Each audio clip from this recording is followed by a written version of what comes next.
নমস্কার বন্ধুরা, আমি সোনালি। আমার ভিডিওতে আপনারা সবাইকে স্বাগত। তো বন্ধুরা, আজকে একটা মিষ্টি কুমড়ার রেসিপি দেখাইমু। যদি আমার রেসিপিটা ভালো লাগে লাইক করো, কমেন্ট করো, শেয়ার করো, আর প্লিজ আমার চ্যানেলটারে সাবস্ক্রাইব করো। আর রেসিপিটা আমি কিভাবে বানাই, কি অ্যাড করি, সব কিছু আপনার সঙ্গে শেয়ার করবো। ভিডিওটা লাস্ট অবধি দেখতে থাকো আর আমার সঙ্গে থাকো। তো চলো দেরি না করে সোজা রেসিপিতে যাওয়া যাক। তো এখানে দেখো বন্ধুরা, আমি মিষ্টি কুমড়া কাটি লইছি। এই যে দেখো, আর এখানে লইলিছি শীতল, এই যে শীতল সঙ্গে লইলিছি ধনিয়া পাতা, কাঁচা লঙ্কা, পেঁয়াজ, রসুন। আর এখানে একটা কড়াই বয়ে দিছি। কড়াইটা গরম হয়ে যায়, কড়াইয়ের মধ্যে অ্যাড করে দিব অল্প তেল, জাস্ট একটু পেঁয়াজটা ভাজার লাগিয়া। তো চলো তেলটা গরম হয়ে যাক। তো এই যে দেখো অ্যাড করে দিলাম পেঁয়াজ। তো জাস্ট পেঁয়াজটা একটু ভাজা করে নেই, তারপরে দেখাইব আবার আপনার সঙ্গে। তো বন্ধুরা দেখো, পেঁয়াজটা ভাজা হয়ে গেছে। এই যে দেখো, বেশি ভাজা করতাম না, একটু ফ্রাই করবো। আর এটার মধ্যে অ্যাড করে দিব কাটিয়ে রাখা রসুন আর অনেকটা কাঁচা লঙ্কা। তো যেহেতু এটা শীতলের রেসিপি বন্ধুরা, শীতল শুক্তিতে যদি একটু ঝাল হয় না তাহলে তো খাইতে ভালো লাগে না। তো সব কিছু আমি একটু ফ্রাই করে দিলাম। এখন অ্যাড করে দিব এই যে মিষ্টি কুমড়া। তো বন্ধুরা, যদি আমার রেসিপিটা ভালো লাগে অবশ্যই যারা ট্রাই করবা, আর খাইয়া কীরকম লাগছে আমাদের কমেন্টে জানাইবা। তো বন্ধুরা, একটা কথা শেয়ার করি, অনেকটাই সাবস্ক্রাইবার আমার ভারে হয় আবার কাটে যায়। তো জানি না কেন কাটে যায়, এটা তো আর কইতে পারতাম না, কারণ এইটুক বিষয়ে এতটা তো অভিজ্ঞতা আমার নাই। আর অ্যাড করে দিব স্বাদ মতো লবণ, আর সঙ্গে অ্যাড করে দিব বন্ধুরা এক কেজি হলুদের গুঁড়া। তো এখানে আমি কোনো লাল মরিচের গুঁড়া অ্যাড করতাম না। আর অ্যাড করে দিব এই যে শীতল মাছ। তো শীতল মাছ অ্যাড করিয়া, তো বন্ধুরা শীতল মাছটা অ্যাড করিয়া অল্প জল দিয়ে অ্যাড করবো, একদম অল্প, যাতে শুধু মিষ্টি কুমড়াটা সিদ্ধ হয়ে যায়। তো এটারে আমি সেই মিষ্টি কুমড়াটা সিদ্ধ হওয়া পর্যন্ত ঢাকা দিয়ে নিলাম, পরে দেখা হইব আবার আপনার সঙ্গে। তো বন্ধুরা চলো দেখি কতটুকু হয়েছে। এই যে দেখো বন্ধুরা, সেই আমার মিষ্টি কুমড়াটা পুরা সিদ্ধ হয়ে গেছে। আর শীতলটা দেখো একবারে মানে একদম সিদ্ধ হয়ে গেছে। মিষ্টি কুমড় শীতল একবারে সিদ্ধ হইয়া এই যে দেখো,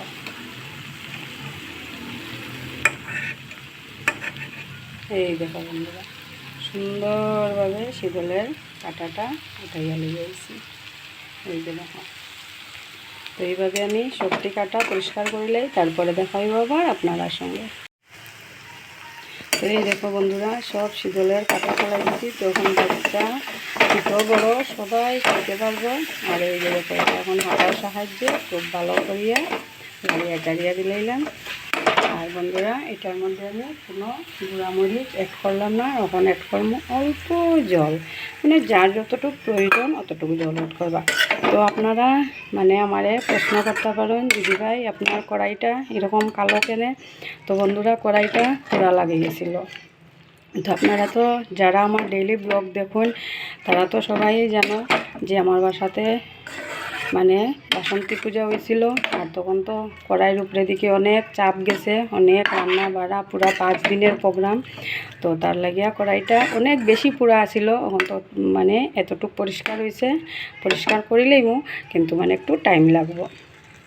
তো অনেকেই প্রশ্ন করতে পারো তোমার কড়াইটা এত কালো, কিন্তু না বন্ধুরা, কড়াইটা পুরা লাগে গেছিলো তার লাগিয়া। তো বন্ধুরা দেখো, এতটুকু জল অ্যাড করলাম। তো জলটা আপনারা পরিমাণ মতো অ্যাড করবা।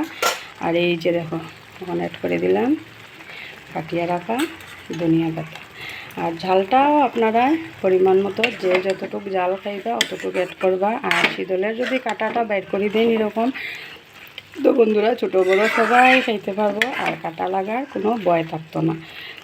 তো বন্ধুরা, এইভাবে শীতল দিয়া মিষ্টি কুমড়ার রেসিপিটা আপনারা কীরকম লাগলো? যদি ভালো লাগে অবশ্যই ট্রাই করবা। আর আর একটু সময় রান্না হয়ে গেলেই এটা পরিবেশনের লাগে রেডি। তো চলো আরও 2 মিনিট রান্না হয়ে যাক, তারপরে আমি আপনারা পরিবেশন করিয়া দেখাইব। তো বন্ধুরা দেখো আরও 2 মিনিট রান্না হয়ে গেছে। তো চলো এখন আমি আপনারা পরিবেশন করিয়া দেখাই। এই যে দেখো, এইভাবে যদি রেসিপিটা আপনারা ঘরে ট্রাই করেন বন্ধুরা, খুব খুব টেস্ট লাগে। একদম সিম্পল আর সহজ, আর খুব তাড়াতাড়ি 2-3-4 মিনিটের মধ্যে বন্ধুরা রান্না কমপ্লিট। তো এই যে দেখো মিষ্টি কুমড়ার শীতল দিয়ে মিষ্টি কুমড়ার ঘন্টটা কীরকম হয়েছে, এই যে দেখো। তো যদি আর আপনারা আমারে আবার প্রশ্ন করতে পারেন, দিদিভাই এতদিন আপনি এখানে রেসিপি শেয়ার করলা না। তো বন্ধুরা রেসিপি শেয়ার করতেও অনেক কষ্ট আছে। আর এই যে দেখো, তো এই দেখো বন্ধুরা আমার আজকের রেসিপিটা কীরকম হয়েছে, অবশ্যই করে ট্রাই করবা। আর আপনারা প্রশ্ন যদি করেন যে দিদিভাই আপনি এতদিন রেসিপি কেন ট্রাই করলা না, তো বন্ধুরা অনেক ঝামেলার মধ্যে দিকে আছি, তার লাগে আমি অনেক আপনার সঙ্গে রেসিপি ট্রাই করতে পারছি, মানে শেয়ার করতে পারছি না, তার লাগে সরি।